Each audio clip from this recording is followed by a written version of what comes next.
తలంపులు అనుకున్నా కానీ అయితే కొత్త సంవత్సరంలో వాగ్దానం గురించి ఒక మాట చెబితే బాగుండిద్దని ఆలోచన. ఈ కుటుంబానికి కూడి వచ్చిన మనందరికీ దేవుడు మాట్లాడాలి. 3 వాగ్దానాలు ఇచ్చాడు కదా, ఏంటి చెప్పండి? మొదటిది, ఇదిగో నేను సమస్తమును చేస్తున్నాను. కాబట్టి ఎప్పుడు చేశాడు కదా కదా ఇది గతించిపోయిన కాలం అంటే జరిగిపోయిన కాలానికి సంబంధించి భూత కాలం. భూతకాలం అంటే గతించిపోయింది. ఎట్లా గతించిపోయింది? ఆయన జగత్ పునాది వేయబడుకుని మునిపే మనలను ఏర్పరచుకున్నా. అంతేనా? నువ్వు నేను పుట్టక ముందే, అసలు ఈ 2025 రాకముందే కదా దేవుడు మనల్ని నూతన పరిచాడు తన రక్తం చేత. అంతేనా? అంతేనా కదా? అవును.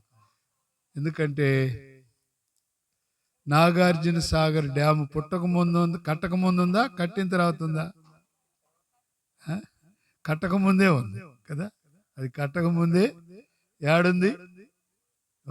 ఇంజనీర్ తలలో ఉంది కదా, ఇంజనీర్ మెదడులో. ఇంజనీర్ కదా, ఆయన డయాగ్రామ్ గీసి. అంతేనా? అంతేనా కాదా? ఏం చెప్పరు? నేను చెప్పే నోటి మాటల. ఇంజనీరు మెదడులో ఏముంది? సాగర్ కట్టాలి అని చెప్పినప్పుడు ఆయన 6 నిమిషాలు కృషి చేసి ఎన్ని కాణాలు ఉండే? 26 కాణాలు. అంతేనా? తెలంగాణ ఎన్ని, ఆంధ్ర ఎన్ని? మనకెన్ని, వాళ్ళకెన్ని? ఎందుకని ఒకటి ఎక్కువ?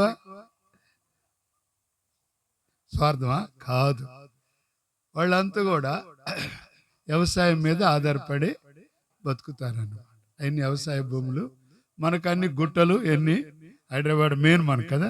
సరే, కనుకనే అది పుట్టక ముందే ఉంది గనక అది అట్లనే.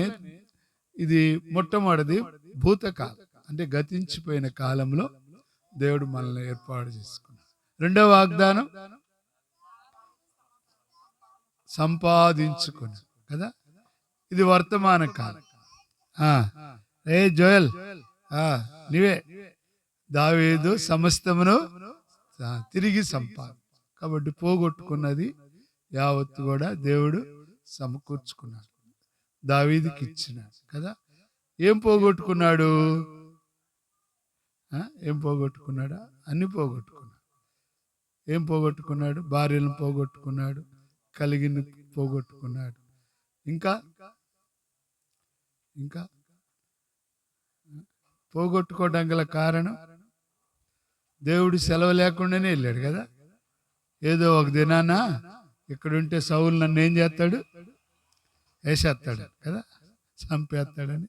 అనుదినం దేవుడు కాపాడినాడు. ఎవరిని కాపాడా? ఉందా మాట? మొదటి సమయాలు అనుదినం కాపాడినాడు. అప్పుడు కాపాడ్డా? మనం కూడా కొన్నిసార్లు సొంత తలం, సొంత ఉద్దేశం. అరే నిన్న కాపాడినాడు, ఈ రేపు కాపాడ్డా, ఈరోజు కాపాడినాడు కదా.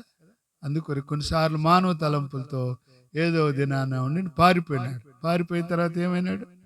ఆ ఫిలిస్తీన్ రాజు దగ్గరికి వెళ్తే ఏమయ్యాడు? పిచ్చోడాగా అయిపోయాడు. పిచ్చోడాగా సొంగ కాసుకు. ఉందా మాటలన్నీ? ఎంత కథ ఎందుకు? దేవుని చిత్తం లేకుండా పోతుంది, దేవుని ఉద్దేశం లేకుండా. అంతేనా? సొంగ గార్చుకోవటమే కాదు, ఇంకా దారిదోపుడే కదా ఉన్నాడు. ఆ మాటలు కూడా వచ్చే పోయేవాళ్ళందరూ ఏదో రోజు ఇక్కడ మనం దొంగతనాలు చేస్తున్నాం, ఈ సంగతి ఆ రాజుకు తెలితే మనం ఉండేనని అందరిని చంపేస్తా కూర్చున్నాడు. ఎవరు? దంతడేంది? దేవుని చిత్తం లేక. అర్థమైంది? అంతేనా? కనుకనే అయినప్పుడు కూడా అప్పటికన్నా బుద్ధి రాలా. ఎవరికి? దావీదు మొత్తాన్ని కాల్చి పడేశాడు, మొత్తాన్ని అప్పగించేసాడు. అప్పుడు 36వ వయసులో మొదటి సమయంలో ఏడ్చుటకు శక్తి లేకపోయినంతగా అప్పుడు ఏడ్చు చూసినా. కాబట్టి దేవుడు ఏదన్నా చూస్తే తట్టుకోలేడు. ఏదంటే కన్నీరు తట్టుకోలేడు. అర్థమైందా? నువ్వు బట్టలు చించుకున్నా తట్టుకుంటాడు, నువ్వు బంగారం ఇచ్చినా పర్వాలేదులే అంటాడేమో, కానీ నువ్వు కన్నీరు కారిస్తే దేవుడు అసలు, అర్థమైందా, తట్టుకోదు. అందుకొరకే యాకోబు కన్నీరు విడిచి బతున్నాడు. ఎక్కడ? హోషేయ 12:3 కదా. దేవుడు ఆ రాత్రి ప్రత్యక్షమే ఆశీర్వదించాడు. హిజ్కియా కన్నీళ్లు విడిచి బతున్నాడు కదా. ఉన్న మాట 2 రాజుల 25:5. దేవుడు దాటిపోయినాడా? నువ్వు కన్నీళ్లు ఇడిస్తే ఆయన తట్టుకోలేవు. అందుకొరకు నువ్వు కూడా, దావీదు కూడా రాయబడి, ఏడ్చుటకు చెప్పండి శక్తి లేకపోవునంతగా. 1 సమూయేలు 30:6. శక్తి లేకపోవు, బిగ్గరగా ఏడ్చాడు. ఎవరు? ఆడోళ్ళు ఏడుతారు, ఎక్కడన్నా ఏడుతారు కదా. బస్ స్టాండ్లో ఏడుతారు, బస్సులో కూడా ఏడుతారు కదా, ఇంట్లో కూడా ఏడుతారు కదా, వీధిలో కూడా ఏడుతారు, ఇంకా పొలాల్లో కూడా ఏడుతారు, ఎక్కడన్నా ఏడుతారు. మగోళ్ళు ఏడవాలంటే అన్ని చోట్ల ఏడవలేడు, అన్ని చోట్ల ఏం చేయలేడు, ఏడవలేడు. ఎందుకని? మగోడు కదా, ఏడవలేడు. కానీ దావీదు ఏడ్చిన ఆయన మగోడు కదా, వీరుడు, శూరుడు, ధీరుడు. సింహాన్ని పరిగెత్తుంటే ఎదురెళ్ళి దాన్ని పట్టుకొని చించిన. ఏం చీల్చినాడు? మెడను చీల్చి, నోటిని చీల్చి. దాంట్లో అంత వీరుడు. గొల్లియాతును చూసి అందరు ఇడిపోతుంటే దావీదు అడిపోయాడు, వాడికి ఎదురుపోయాడు. అంతకన్నా వీరుడు ఉన్నాడు ఇంకా. కనుకనే, ఎందుకంటే దేవుని యొద్ద ఏడ్చి, అందుకొరకు తిరిగి చెప్పండి. 3వ వాగ్దానం ఏంటి? ఇది భవిష్యత్, ఇది వర్తమానం. ఈ సంవత్సరం అంతలో నువ్వు తిరిగి సంపాదించుకోవాలి.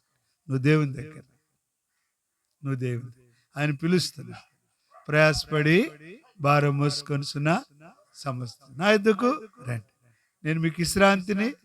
ఆయన రమ్మంటున్నాడు. నేటి వరకు ఆయన అంటాడు, నా ఎద్దుకు వచ్చు అని ఎంత మాత్రమో. కనుకనే నాడు నువ్వు తిరిగి వస్తే దేవుడు. 3వ వాగ్దానం ఏంటి? మిడతలు తినివేసిన పంటను, సంవత్సరాల పంట కదా. ఎక్కడది? ఏవేలు 2:25. సంవత్సరాల పంటను నేను మీకు మరలా, అర్థమైందా? 30వ తారీఖు కూడా నేను చెప్పలే, 31 కూడా చెప్పలే, మీకే చెబుతున్నాయి. దేవుడు అట్టు ఇచ్చినాడు, మీకు చెబుతున్నా. సంవత్సరం పంటను యావత్తు కూడా మీకు ఇవ్వాలనుకుంటున్నాను. ఏమి తినేసినాయి అంట?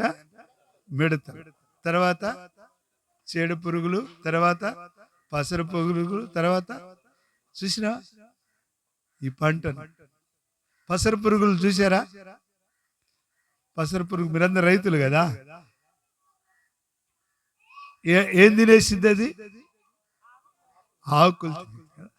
ఆకులు తినేసిన తర్వాత మనం వెళ్ళి చూస్తే ఏమైద్ది? అది కనబడిద్దా? ఎప్పుడు కనబడిద్ది తినేసిందని? అయిపోయిన తర్వాత. అంతేనా? ముందుగా రాదు. ఈ చెట్టును తినేసి, అరే తినేస్తుంది చూస్తే ఇంకో చెట్టుకి వెళ్ళిపోయింది, నువ్వు కానరాది కదా. అక్కడ కనబడకుండా తినేసుకుంటూ పోతావు. నాడు మన ఆత్మీయ జీవితంలో కనబడకుండా చాలా మంది తినేస్తా ఉంటాం, నీకు నాకు తెలియకుండా. పసరి కనుక ఎప్పుడు తెలుస్తుందంటే అయిపోయిన తర్వాత. ఏందంటారు చూసా? అయిపోయిన తర్వాత ఆకులు పట్టుకున్నా ప్రయోజనమే లేదు. అవ్వకముందు ఈ సంవత్సరం భవిష్యత్తు సంబంధం అయిపోయింది వరకు అయిపోయింది. ఈ సంవత్సరం మన జీవితాల్లో తినివేసిన పంట పసర పురుగులు. రెండోది ఏంది? గొంగళి పురుగుల మిడతలు ఎగురుకుంటూ అర్థమైందా? మిడతలు గనక ఒక్కసారి ఒక్కోటి రాదు, ఎప్పుడు మిడతలు దండు పడదు. ఒక్కసారి తినేసిందంటే, ఒక్క దండు వచ్చిందంటే కొన్ని సంవత్సరాలు జరిపోయిన పంటను తినేస్తాయి అంట. ఆ ప్రాంతంలోకి వచ్చి అంత భయంకరమైన, వాటికి రాజు లేడు కానీ తినివేయటంలో మాత్రం దిట్ట అన్నమాట. అర్థమైందా? మూడోది గొంగళ పురుగు, అంటే మిడతలు అంటే దండు దండు గుంపులు గుంపులు కావచ్చు. ఇంకోటి ఏంది గొంగళ పురుగు అంటే ఎట్లుంటుంది? గొంగళ పురుగు చూస్తానికే అసహ్యంగా ఉంటుంది. అర్థమైందా? అది తినేసి ఎవరు కూడా ఇష్టపడరు, ఎవరు కూడా దాన్ని తాకరు, ఎవరు కూడా దాన్ని అందరూ అసహించుకునే అలాంటిగా చేసింది ఆ చీడ పురుగు. ఆ గొంగళ పురుగు తినేసేసి తర్వాతది చీడ పురుగు. చీడ పురుగులు అంటే హీనంగా చేస్తే మనిషి కనపడకుండా. కనుకనే పసర పురుగు ముందు అయిపోయింది కదా. ఇక హీనంగా అంటే మనిషి చాలా హీనంగా. బైబిల్ గ్రంథంలో ఈ మాట ఏం రాయబడింది? వారు మిక్కిలి హీన దశకు వచ్చారు. ఎవరు వాళ్ళు? ఎవరు వాళ్ళు? ఇశ్రాయేలు. ఎక్కడ? న్యాయాధిపతులు 6వ అధ్యాయంలో రాయబడి కదా. వారు మిక్కిలి హీన దశకు వచ్చారు కదా. ఉందన్నమాట. ఎన్నో వచనంలో? 6వ వచనం, 6వ అధ్యాయము 6వ వచనం. వారు హీన దశ అంటే, హీన దశ అంటే చూడటానికి అసహ్యంగా. అర్థమైందా?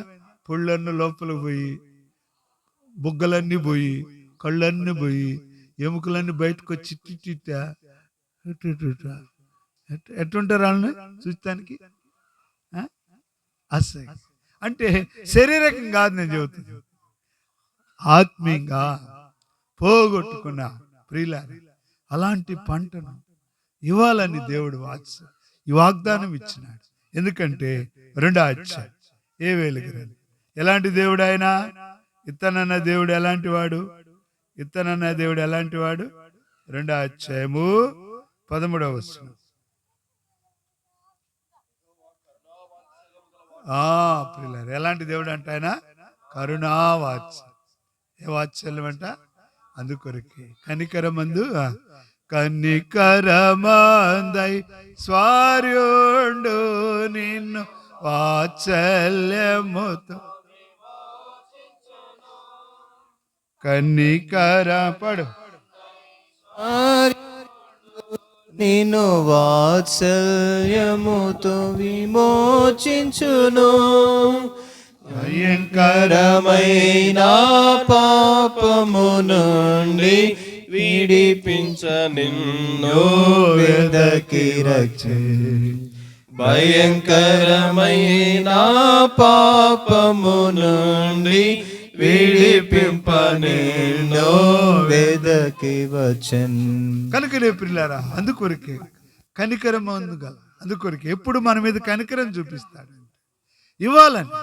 ఇవ్వాలని బైబిల్లో రాయబడింది. లూకాసు వార్త 15:20. వాడు ఇంకా దూరముగా ఉండగానే తండ్రి వాని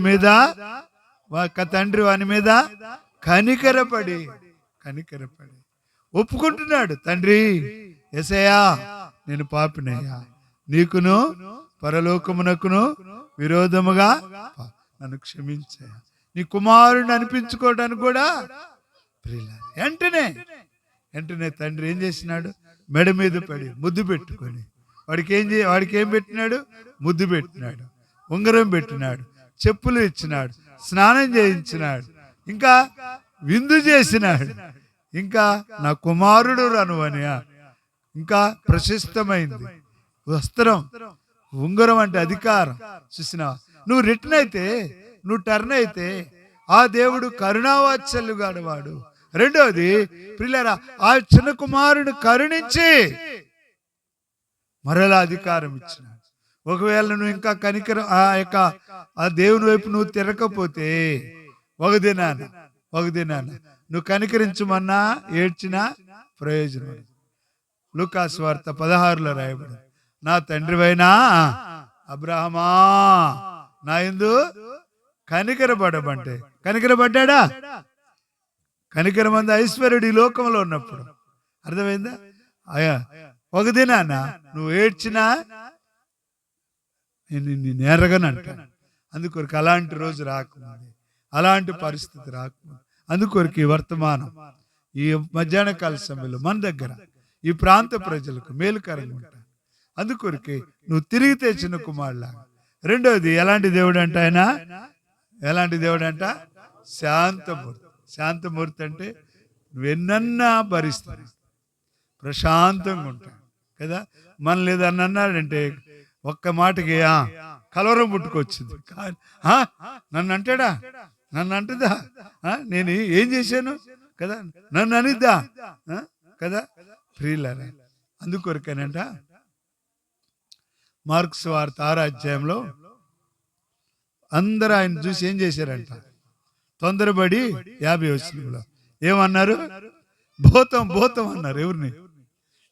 అదే మనలంటే అంత దూరం ఎవరు రాకపోయినా కదా, అర్ధరాత్రి వేళ, తెల్లారుజాము 4వ జామున, 3వ జామున, 4వ జామున, 3వ జామున వారి దగ్గరికి వస్తే రక్షిద్దాము వస్తే ఏమంటున్నారు వాళ్ళు? అది నిన్నంటే వెనక్కి తిరిగిపోతాం, ముఖం మార్చుకొని పోతాం కదా. 4వ జామున కదా ముఖం మార్చుకొని పోతాం, అన్నం కూడా తినవు, అలిగిపోతున్నావు, కొద్ది పో అంటావు కదా. మనుషులు అలాంటి ప్రియులారా, మన దేవుడు అలాంటి వాడు.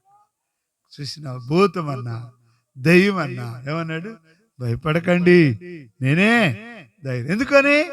శాంతమూర్తి కదా. ఆయన సిలువ మీద కూడా కొడుతున్నా, మేకులు కొడుతున్నా కదా. ఏమన్నాడు, తండ్రి మీరేం చేస్తున్నారో వీరిని శాంతమూర్తి, కొట్టువానికి ఎంట్రుకలు పెరికివానికి ఎంత ప్రేమ గలవా, శాంతమూర్తి. వింటాడు, ఇప్పుడు నువ్వే చెప్పినా వింటాడు కాబట్టి వాత్సల్యం గలవాడు. రెండోది శాంతమూర్తి, మూడోది కృపగలవాడు, కృపగలవాడు కాబట్టి ప్రియులారా అందుకొరకు ఓర్చుకుంటారు. అత్యధికమైన కృప ప్రియులారా, కృపగలవాడు. నాలుగోది తాను చేయనుద్దేశించిన కీడు చేయక పశ్చాత్తాపం. చూసినా పశ్చాత్తాపడతాడండి కదా. నినివే ప్రజలంట దేవుని దృష్టికి ఏం చేసినారు, బహు ఘోరంగా పాపం చేసినప్పుడు వాళ్ళకు దుర్గతి సంపాలనుకున్నాడంట. అయితే రాజు మొదలుకొని ప్రతి దాసుడు కూడా ఏం చేసినాడు, ఉపవాసం ఉండి ఏడ్చినప్పుడు, ఒప్పుకున్నప్పుడు దేవుడు ఏం చేశాడంట, పశ్చాత్తాపడ్డాడు. అర్థమైందా? కనుకనే ప్రియులారా ఆయన ఏడ్చినాడు. అమ్మో 1,20,000 మంది ఉన్న ఈ ప్రజలను ఎట్లా చంపగలను నేను, ఎట్లా నోనో చంపను. కనుకనే ప్రియులారా ఈనాడు దేవుని ప్రజలైన మన జీవితంలో ఆ సేవకుడు అన్నా ఎవరు, యోనాకన్నా, యోనాకేమంటున్నాడు, వీళ్ళు చచ్చిపోవాలి ఏమని కోరుకున్నాడు. అవునా? ఇంకా చావలేదు వీళ్ళు. ఎవరు? నినివే ప్రజలు. దూరం కూడా చూస్తున్నాడు, ఎట్లా అగ్నిపడి చచ్చిపోతారా అని. అందుకొరకే ఒక సొరచెట్టు మొలిపించి కోప్పడుతున్నాడు. ఒక్క పూటకే, ఒక్క రాత్రికి అయిపోయింది ఆ సొరచెట్టు. పెద్ద ఆకులేసింది, బొట్టతల పందిరిలాగా ఉంది ఆయనకి. 2 రోజు చూస్తే పురుగు వచ్చి కొట్టేసి కోప్పడుతున్నాడు. ఎవరు? యోనా ప్రవక్త గారు. ఏమేనా ఏంది అనిసేడు కోప్పడు, సచ్చినంత వరకు కోప్పడు న్యాయమంటే న్యాయమే, ప్రాణం పోనంత వరకు కోప్పడుతు న్యాయమే. ఏమి నువ్వేమైనా వేసినవా? లే, మరి నీకెందుకు అంత కోపం? ఈ ఒక్క చిన్న ఎండ తగిలితే నీకు బోడి తలకి ఇంత కోపడుతున్నావే. 1,00,000 ఇంతమంది చచ్చిపోతే నీకు సంతోషమా? ఏడ్చుంటాడు. ఎవరు ప్రియులారా అందుకొరకే మన దేవుడు ఎలాంటి వాడంటే దావీదు పాట మూత వేసిన నా మూర్ఖతాయును దాగియుండిన నా పాపమును, మూత వేసిన నా మూర్ఖతాయును దాగియుండిన నా పాపమును, ఇప్పి చూపి శిక్షింప నంటివి, ఇప్పి చూపి కక్షలేని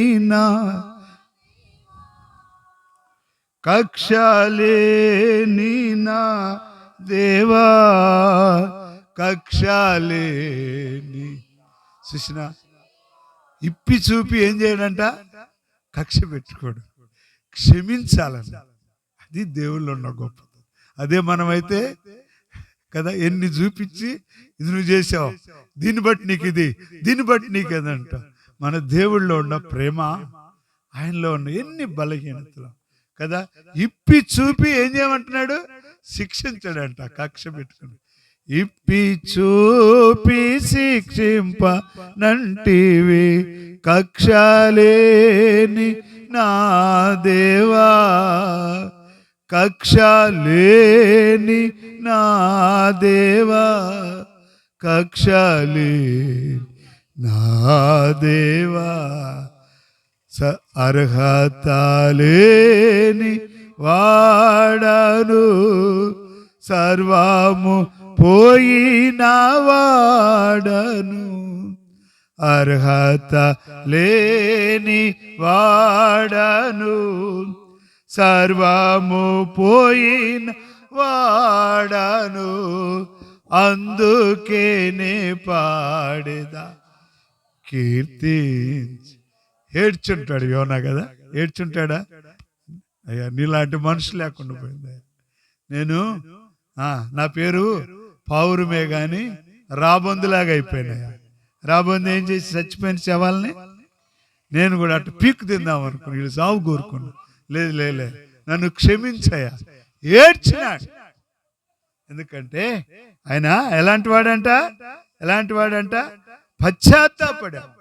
4 చెప్పినారు. మొట్టమొదటిది కరుణావాత్సల్య, రెండవది శాంతమూర్తి, మూడవది కృప, అత్యంత కృప గలవాడు, నాలుగవది చేయనుద్దేశించిన కీడు చేయక, ఐదవది 14వ వచనం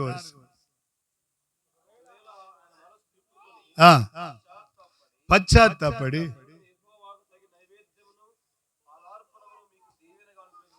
చూసినారు. ఏమి ఇవ్వాలనుకుంటున్నాడంట? దీవెన. ఏమి ఇవ్వాలనుకుంటున్నాడంట? పీకన్నా నీకు కూడా ఏమి ఇవ్వాలనుకుంటున్నాడు? మౌలి ఏది మౌలి? నీకు కూడా ఏమి ఇవ్వాలనుకుంటున్నాడు? దీవెన. ఏ జ్యోతి? ఏది జ్యోతి? ఎక్కడున్నారా? కొడుకులు తీసుకెళ్ళినట్టున్నాడు. కనుకనే పిల్లలు మీకు కూడా, మేరీ జోన్స్ నీకు కూడా, మీ అన్నకు కూడా, ఇక్కడున్న ప్రజలందరికి కూడా ఏమి ఇవ్వాలనుకుంటున్నాడంట? దీవెన. ఒక ఆమె వచ్చి అడిగింది, అయ్యా వాళ్ళ డాడీని ఏమని అడిగింది? డాడీని ఏమంటారు మీరు? కొంతమంది డాడీ అంటారు, కొంతమంది నానా అంటారు, కొంతమంది అయ్యా అంటారు, కొంతమంది అబ్బా అంటారు కదా. మీరేమంటారు? బా అంటారు. బా అంటారు. ఒక ఆమె వచ్చి బాని అడిగింది. ఎవరు? కాలేబు కూతురు వచ్చి అక్స ఏమడిగింది? అయ్యా నాకు దీవెని అయ్యా. ఏం కావాలంట? భర్తని అడిగింది. నువ్వు వెళ్ళి మా నాన్న అడుగు, నేను అడగకూడదు కానీ. ఆయన అడగల. ఎవరు అడిగాడా? పొత్తి నేను అడగల. ఏమి నువ్వు ఎటు కూడా అడిగేటట్టు లేవు కానీ నేను అడుగుతా మా అయ్యగా మా బాయగా అని అడిగింది. దేవుడు ఇచ్చాడు, మెరక భూములు ఇచ్చాడు. కొన్నిసార్లు ఈ లోకంలో మనుషులు ఏయో చెడు ఎత్తారేమో కానీ దేవుడైతే శ్రేష్టమైన ఇవ్వలేదు. అది ఈ యొక్క వాక్యం. ఏంటి అంటే ప్రియులారా, తినివేసిన పంట. ఇంతకాలం పసర పురుగులు, గొంగళి పురుగులు, చీడ పురుగులు, మిడతలు ప్రియులారా తినివేసినవి. అందుకొరకే హీనమైపోయినావు, అందుకొరకే అందంగా లేవు, ఆత్మీయ జీవితంలో చెడిపోయినావు, పడిపోయినావు, సంతోషం లేవు. మధ్యాహ్న కాల సమయంలో 2025వ సంవత్సరంలో ఇదిగో సమస్తమును ఆయన నూతనముగా చేసి, కనుకనే పిల్లలు నూతన పరిచి నీకు దీవెనియాలని కోరుకుంటున్నాడు. ఈ తిరివేసిన పంట నేవత్తు కూడా మనకు అందరికి, సార్వత్రిక సంఘానికి, మన సంఘానికి పట్టిన చీడ, మన సంఘానికి పట్టిన పసర పురుగు తోలివేసి తీసివేసిన పోగొట్టుకునేదంతా. అయితే ఎప్పుడంటే చూడు అక్కడ రాయబడి 12వ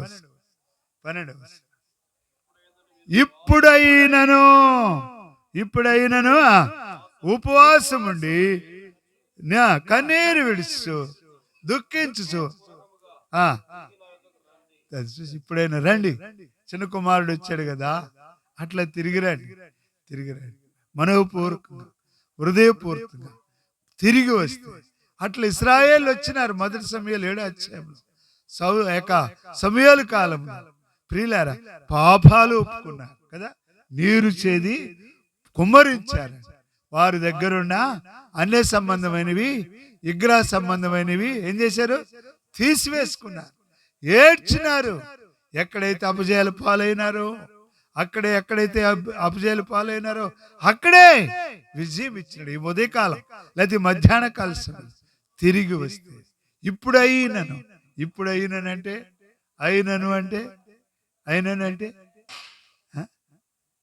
పోగొట్టుకున్నా పర్వాలేదు, అంతేనా? తినేసినా పర్వాలా, ఎత్తుకెళ్ళిపోయినా పర్వాలా, నష్టమైనా పర్వాలా, ఇప్పుడైనా దేవుడు నిన్ను కాపాడుతూ వచ్చిన, దేవుడు నీకు ఇచ్చిన దాంట్లో ఇప్పుడైనా దేవుడు నీకే అనుకుంటున్నాడు. కనుక నీ పిల్ల ఇప్పుడైనా నేనంటే అర్థం ఏంటంటే, చూడండి, నువ్వు ఇప్పుడైనా ఉంటే నీకు దేవుని ఇస్తాడు. ఎలాంటి దేవుని అంటే, మొట్టమొదటి లూకాసు వార్త 5వ అధ్యాయం 5వ వచనం. లూకాసు వార్త 5వ అధ్యాయం 5వ వచనం.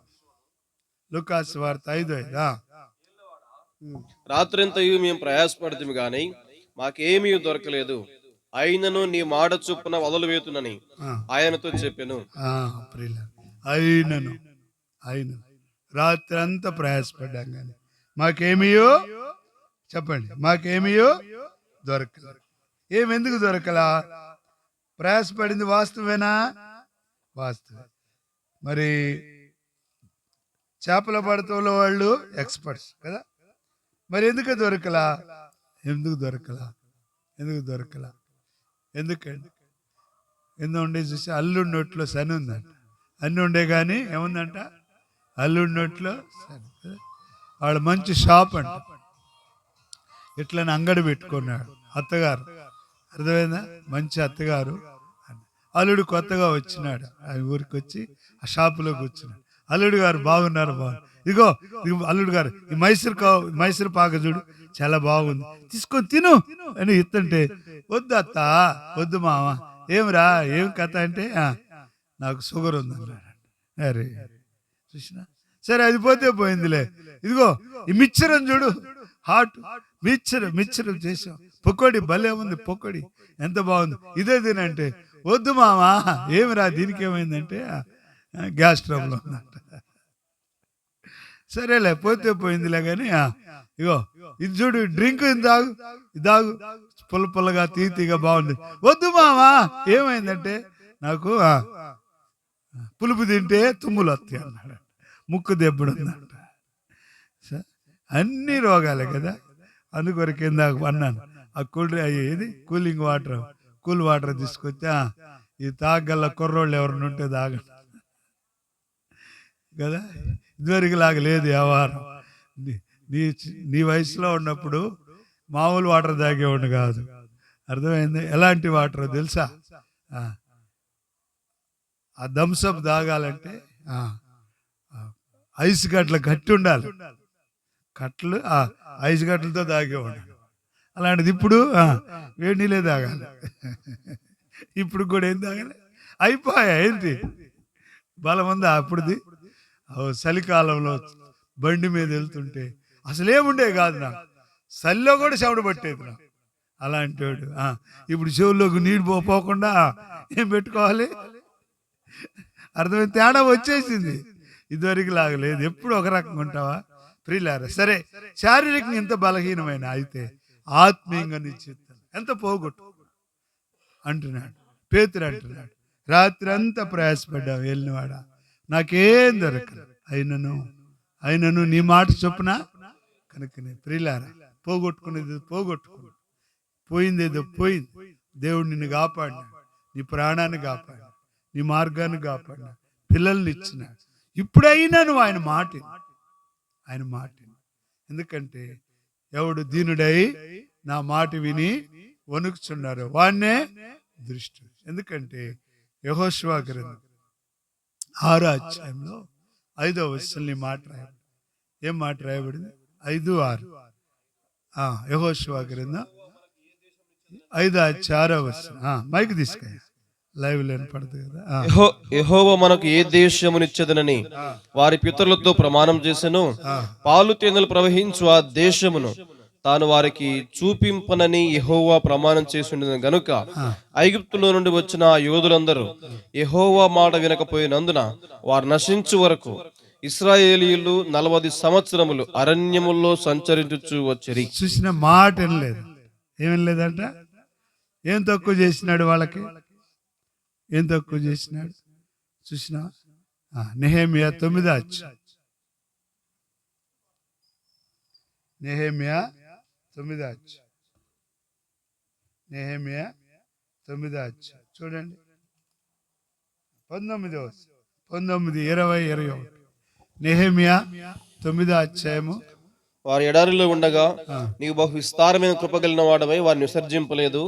మార్గము గుండా వారిని తోడుకొని పోటకు పగలు మేఘస్తంభమును, దారిలో వారికి వెలిగించుటకు రాత్రి అగ్నిస్తంభమును వారి పై నుండి వెళ్ళిపోక నిలిచెను. వారికి బోధించుటకు నీ ఉపకారాత్మను దయచేసితివి. నీవిచ్చిన మందాన్ని ఇయ్యక మానలేదు. వారి దాహమునకు ఉదకమిచ్చితివి. నిజముగా అరణ్యములో ఏమీ తక్కువ కాకుండా 40 సంవత్సరములు వారిని పోషించితివి. వారి వస్త్రములు పాతగిలిపోలేదు, వారి కాళ్ళకు వాపు రాలేదు. చూసినారా పిల్లలు? వెళ్ళిపోక ఆయన వెళ్ళిపోక కదా. చాలాసార్లు మనం వెళ్ళిపోతాం, అనేకులు వెళ్ళిపోతారు కదా, అన్నం కూడా తినకుండా వెళ్ళిపోతారు. కానీ యేసయ్య వెళ్ళిపోలేదు. ఎందుకో తెలుసా? ఆ పై వచనాలు రాయబడి ఎలాంటి వాళ్ళు తెలుసు? వాళ్ళు గర్విష్ఠులైన, తిరుగుబాటు చేసినారు. అర్థమైందా? ఇంకంతేకాదు ఒక అధికారిని కోరుకున్నారు కదా, ఉందన్నమాట. ఒక అధికారిని కోరుకొని దాస్యపు దేశానికి వెళ్ళిపోతున్నారు. అధికారిని కూడా తయారు చేసుకున్నారు. ఒక లీడర్ని ఏర్పాటు చేశారు. ఈడైతే బాగా పనికొస్తాడు లీడర్, ఈడైతే మనకు సరిపోతాడు, మనం చెప్పినట్టు చేస్తాడు. అరే నువ్వే ఉండాలి లీడర్గా, చెప్పు ఉంటా అని చెప్పి అధికారిని ఏర్పాటు చేసుకొని ఒకరిని తయారు చేసుకొని వెళ్ళిపోతున్నారు, తయారైనారు. ఇలాంటి వాళ్ళకి గర్విష్ఠులై, అవిధేయులై, తిరుగుబాటు చేయి, అధికారిని కోరుకొని దేవుడు చేసిన కార్యాలు మర్చిపోయి వెళ్ళిపోతున్న వాడికి కూడా, తిరిగినటువంటి వారికి కూడా దేవుడు అంట ఉపకారాత్మనిచ్చినాడు, ఉదకమిచ్చినాడు, బట్టలు ఇచ్చినాడు, కాళ్ళు వాయలేదంట, పాతగెలలేదంట. వెళ్ళిపోక ఈనాడు ప్రియులారా, మనమైతే ఎన్నిసార్లు వెళ్ళిపోతాం? నీ గిట్టబోతే ఉండలేవు అక్కడ కదా. నువ్వు అక్కడ నీకు అన్ని కంఫర్టబుల్ లేకపోతే ఏం చేస్తావు? ఎమ్మటే సర్దుకుంటావు. ఏందిరా వెళ్తున్నావు అంటే, నాకు ఫోన్ వచ్చిందిలే. ఏం వచ్చిందంట? ఫోన్ వచ్చింది. ఎమ్మటే కదా. బంధువులు వెళ్ళిపోతారు, స్నేహితులు వెళ్ళిపోతారు, భర్త కూడా కొన్నిసార్లు, పిల్లలు కూడా. ఏంట్రా ఉండలేవంటే, ఆ టౌన్లో ఏసీల్లో ఉండవాడు ఏడకొచ్చి ఆడుంటాడు? ఉంటాడా? ఎందుకొరగాడు వెళ్ళిపోతాడు. అక్కడైతే హాయిగా వేసేసి ఇప్పుడు, ఇక్కడైతే నీ ఏగలే. చిన్నప్పుడు వాడు పేరు పెరిగింది, వాళ్ళ అమ్మ నాయన పెరిగింది, మర్చిపోతారు. ప్రియులారా, కంఫర్టబుల్ లేకపోతే మనం వెళ్ళిపోతాం. కానీ దేవుడు చూసినారా ప్రియులారా, వెళ్ళిపోక వాళ్ళని పోషిస్తూ, వాళ్ళు నడిపిస్తున్నా ఆ దేవుని మాట వినలేదండి వాళ్ళు. ఆయన మాట వినలేదు. అందుకొరకే దేవుడు బాధపడుతున్నాడు. ఈ 2025వ సంవత్సరంలో, 25వ సంవత్సరం దేవుని ఉద్దేశం ఏంటంటే, నీకు సమకూర్చాలి. తినివేసిన పోగొట్టుకున్నా దాన్ని అంత కూడా.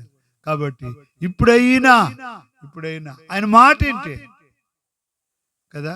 ఎప్పుడైతే పేతురు ఆయన మాటని వలేసినాడో చెప్పండి, ఎన్ని చేపలు పడ్డాయి? 2 దోణిల చేప. చూసినా, నీ ద్వారా ఎక్కడైతే ఓడిపోయినావు, ఎక్కడైతే ఫెయిల్ అయిపోయినావు, అక్కడే నీ జీవితంలో అదే మనుషుడి చేత ప్రియులారా ఆ 2 దోణి చేపలు చూస్తే పేతురు చెప్పండి, అదే మనమైతే ఆ పేతురు ఆ చేపలు చూస్తే మనకి ఎట్టుండిద్ది?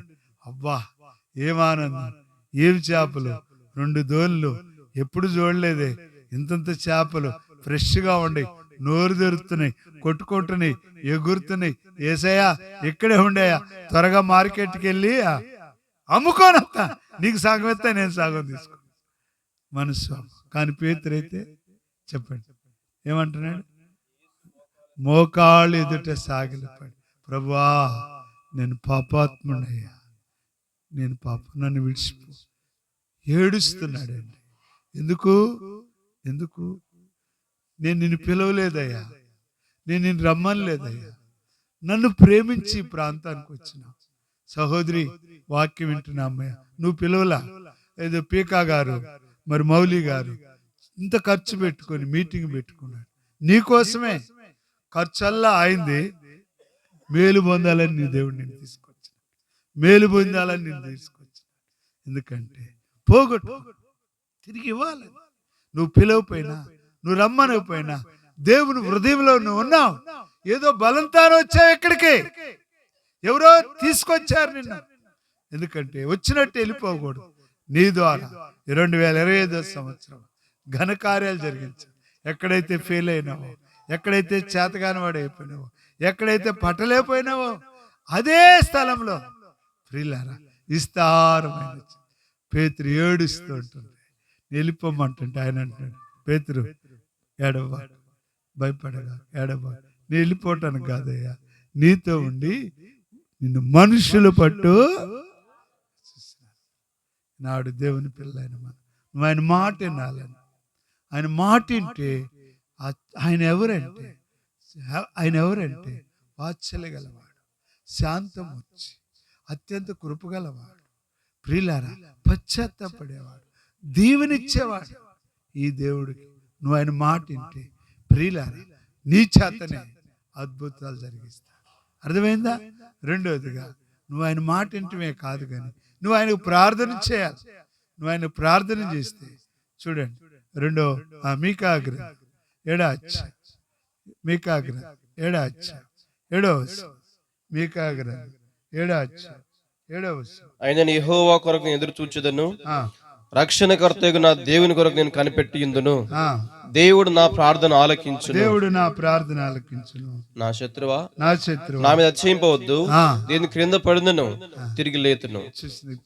కనుక అయినను నేను యెహోవా కొరకు కనిపెట్టును, నా దేవునికి నేను కనిపెట్టి. రెండోదిగా నువ్వు కనిపెట్టు, విశ్వాసం ఉంచు. విశ్వాసాన్ని విడిచిపెట్టుగాకు, విశ్వాసాన్ని వదిలిపెట్టగాకు. మనుషులను బట్టి ఒక దినాన్న దేవుడు నీ ప్రార్థనకు జవాబు ఇచ్చి నీ చీకటిని ఏం చేస్తాడంట, వెలుగు. అందుకొరకు పాడబడ్డాడేమని, నా చీకటిని నా దీపమును వెలిగించువాడు, నా చీకటిని వెలుగుగా చేయును, నా దీపమును వెలిగించువాడు, నా చీకటిని వెలుగుగా చేయును.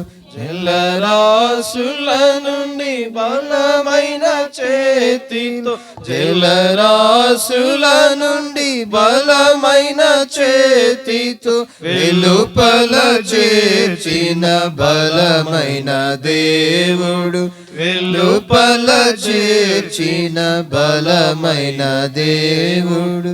యెహోవా నా బలమా, యథార్థమైనది నీ మార్గం, పరిపూర్ణమైనది నీ మార్గం. మన జీవితంలో ప్రార్థన ఆలకిస్తాడు. చీకట్లో ఉన్నావా? కాబట్టి ఇప్పుడే నేను ఆయనను ఎన్ని జరిగినా పర్వాలా, నేను ఆయన కొరకు ఎదురు చూస్తాను. ఆయన నాకు నా ప్రార్థనకు జవాబు. కాబట్టి పిల్లరా ఆయన కొరకు కనిపెట్టుకొని, అవును ఆయన కొరకు కనిపెట్టుకుని వారి విషయంలో యెషయా గ్రంథం 64:4 రాయబడి, ఆయన కొరకు కనిపెట్టుకుని వారి విషయంలో నీవు తప్ప కార్యమును సఫలం చేయగల. మూడవది ఆఖరిది, మూడవదిగా చూస్తే మత్తయి సువార్త 15:25. మత్తయి సువార్త 15:25. ఆయనను ఆమె వచ్చి ఆయనకు మొక్కి ప్రభువా నాకు సహాయం చేయమని అడిగాను. అందుకు ఆయన పిల్లల రొట్టె తీసుకుని, చూసినారా కనాను స్త్రీ, ఏ స్త్రీ అయినా కనాను స్త్రీ ఆయన దగ్గరకు వచ్చి మొక్కి అయ్యా నాకు సహాయం చేయండి. ఆయన అంటున్నాడు పిల్లల రొట్టె తీసి కుక్క పిల్లలకేట ఉత్తము కాదు.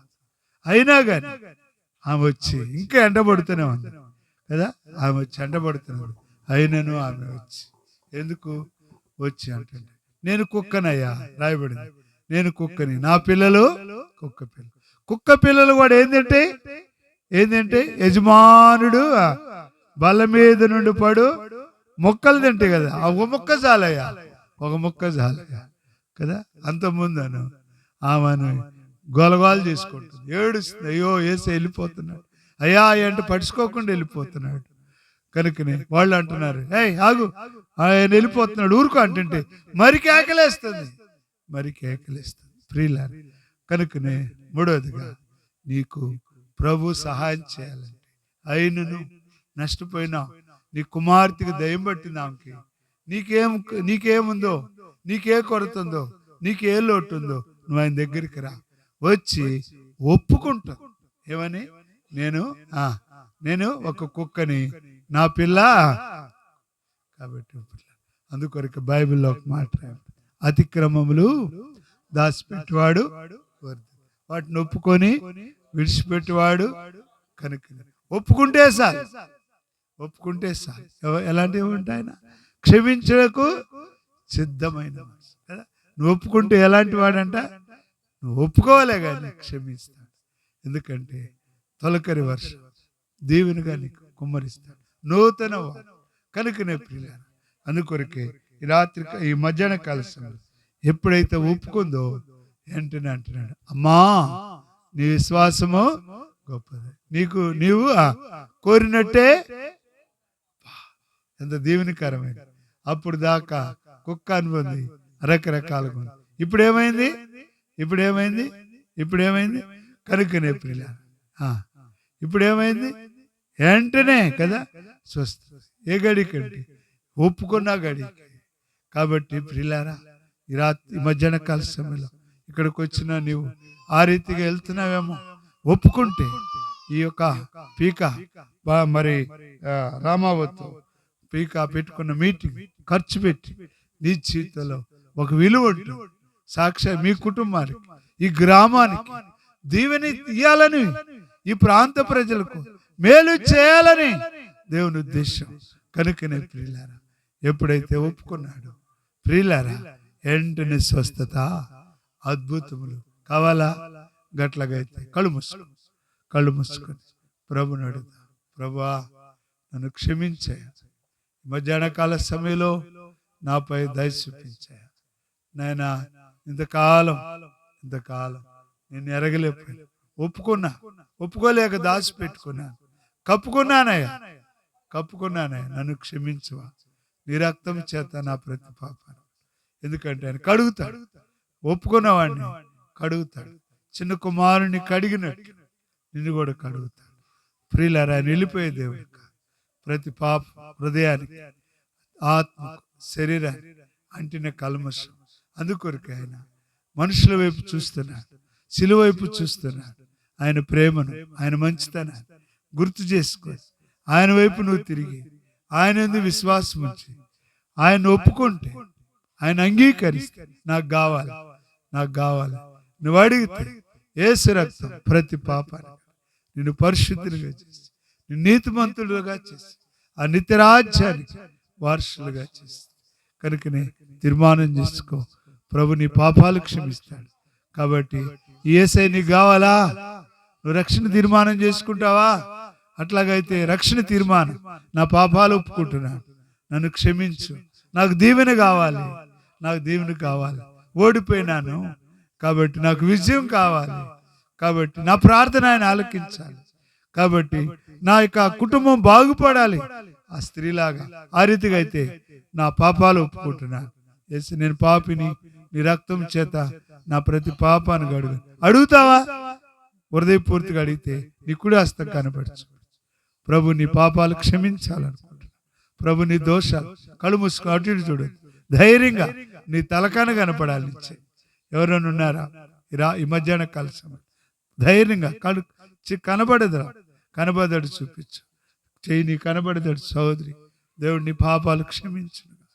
సహోదరి, ఇంకా ఎవరైనా బ్రదర్స్ లో నీ పాపాలు ఒప్పుకొని ఆయనకు బిడ్డగా ఉంటాయి. సహోదరుడు, నిన్ను కూడా ఇంకా ఛేదించు. తర్వాత ఇంకా ఇప్పుడు మరి ఆయన చెప్పినట్లు చేస్తారు. ఆత్మీయంగా ఎన్నో పోగొట్టుకున్నాను, అవిధేయతలు అయిపోయాను, విశ్వాసనే కానీ. కాబట్టి నా జీవితము ఆయన చెప్పినట్లు చేయకుండా సొంత చిత్తంలో వెళ్ళిపోతూ వచ్చిన. ప్రభా నన్ను క్షమించు. కనుకనే అందుకొరకు నువ్వే నన్ను తీసుకొచ్చినావు. నా ద్వారా ఈ ప్రాంతంలో, నేనున్న ప్రాంతంలో మేలు కలగాలని మీ దాసుని నిలబెట్టి మాట్లాడు. అయ్యా నన్ను క్షమించని ఆ యొక్క ఆ ప్రార్థన చేస్తావు పేతురు వల్లే. ఆయన మాట వింటాను, ఆయనకు ప్రార్థన చేయటానికి, ఆయన కొరకు కనిపెట్టుకోవడానికి, ఆయన ప్రార్థన చేయడం ఒప్పుకోవటానికి, విడిచిపెట్టుంటాను కావాలా. అట్లయితే హృదయంలో తీర్మానం చేసుకో. ప్రభు నిన్ను క్షమించి నీ జీవితంలో నూతన కార్యం జరిగిస్తాడు. ప్రభు ఈ మాటలను దీవించును. ప్రార్థన.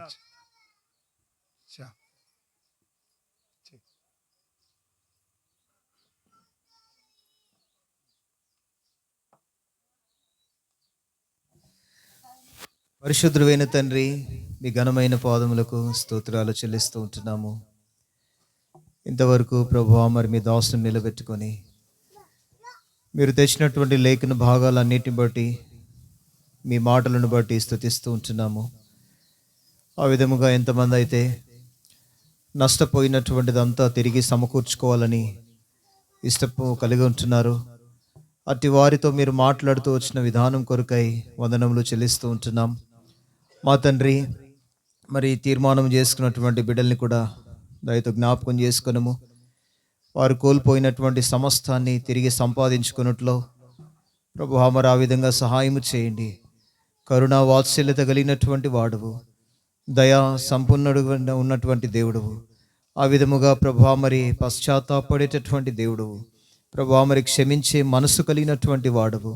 ఒప్పుకున్నటువంటి వారిని ప్రభువా మరి ఏమాత్రం కూడా త్రోసివేయకుండా ఆ విధంగా వారిని చేర్చుకొని వారి ప్రతి పాపమును వారిని అందరినీ కూడా క్షమించి తిరిగి ప్రభువా మరి ఏదైతే గడిచిపోయినటువంటి దినముల్లో వారు ఎంతైతే నష్టపోయారో అదంతా కూడా తిరిగి సంపాదించుకోవాలని ఇష్టపడినటువంటి వారికి తిరిగి సమకూర్చే గొప్ప దేవుడవు.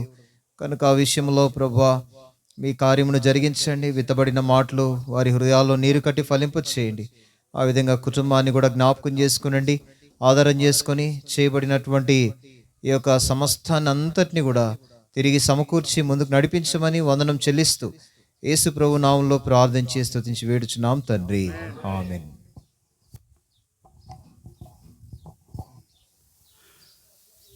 బాలు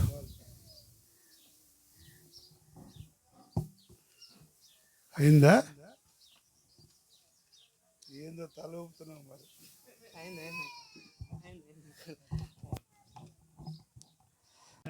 నేను ఆ మీటింగ్ ద్వారా కొత్త కార్యం, నూతన కార్యం వీరి జీవితాల్లో జరిగించినట్లు చేయండి. నిదాసుడు పీకా గారు, మౌలి గారు, ప్రేమించిన గణేష్ ఓ తండ్రి తన భవిష్యత్తు కొరకే సహాయించండి. చక్కని కుమార్తె, అల్లుడు, మనవళ్ళ కొరకే స్తోత్రాలు. జ్యోతిని దీవించి భద్రపరచండి. ఓ తండ్రి చక్కని కూడికను ఏర్పాటు చేసి ఎలానగా ఆశగల ప్రాణాన్ని ఆయన తృప్తిపరుస్తాడు. ఆకలి కొన్ని వాని మేలుతో నింపుతాడు. తండ్రి మంచి చక్కని కోడలు మీరు సిద్ధపరిచినారు. ఈ సంవత్సరం నూతన కార్యం జరిగించి త్వరగా గణేష్ శిష్యులో సంతోషించినట్లు వచ్చాడు. మేము కూడా మంచి అమ్మాయిని చూసుటకు, అనేకులు చూసుటకు సహాయించండి. నీ బిడ్డలు దీవించండి. రోమా 8:8 ప్రకారం నిన్ను ప్రేమించే వారికి సమస్తమును సమకూర్చి జరిగిస్తాను. ఈ కుటుంబాన్ని ఆ రీతిగా జరిగించండి. ఓ తండ్రి ఇంతమందిని తీసుకొచ్చినావు. శ్యామ్ నాయన తన బృందంతో పెద్దలతో రాగలినందుకు స్తోత్రాలు. నాయన వారిని కూడా పెద్ద వయసు అయినప్పటికీ ఎన్నో మీటింగ్లు అలసిపోయినప్పుడు వాళ్ళు కూడా వచ్చినారు. మాతో పాటు కూడా ప్రభా పెద్దలు, సిస్టర్స్, బ్రదర్స్ అందరూ వచ్చినారు ప్రభా. తండ్రి ఎంతో అలసిపోయినప్పటికీ మీటింగ్లో వాళ్ళు కూడా వచ్చినారు. ఇమ్మానుయేలు నోవానుతో కూడా రాగలిగి ఉన్నాడు. ఓ తండ్రి నీ దాసుడు కుటుంబాన్ని దీవించి పరిసరం ఈ రీతిగా మంచి ఆరోగ్యాలు మేమందరం కూడి వచ్చుడు ద్వారా ఈ గ్రామాన్ని, ఈ ప్రాంత ప్రజలకు మేలు చేయండి. బాలు నాయక్, జానకి, ప్రేమించి జోయల్, శామ్యుయల్ నాయన మరలా నిండు గర్భవతిగా ఉంది ప్రభా. మేలుతో నింపి సహాయించి ఈ కుటుంబాలను మీరు వరదెళ్ళొచ్చేయమని. మరి బాలు నాకు తల్లిదండ్రులు నాయన సురేఖ ఇంకా చెల్లెళ్ళు వాళ్ళందరినీ బలపరిచి దయచూపించమని. ఈ కుటుంబంలో నాయన పీకా వాళ్ళ అన్నదమ్ములు, అక్కదమ్ములు, బంధువులు అందరూ రక్షించండి. ఈ వీధిని కదిలించండి. నేను నెమ్మది సమాధానాలు ఇమ్మని సంతోష ఆరోగ్యాలు ఇవ్వమని యేసు ప్రభు నామములో ప్రార్థిస్తున్నాం తండ్రి. తండ్రి అయిన దేవుని ప్రేమ, ప్రభు అయిన యేసు క్రీస్తు వారి కృప, పరిశుద్ధాత్మిక ఆదరణ సావాస కుడి వచ్చిన మనకును సకల పరిశుద్ధులకును సదాకాలం తోడే నడిపించి కాపాడి దీవించునుగాక. ఆమేన్. నీవొక్కడవే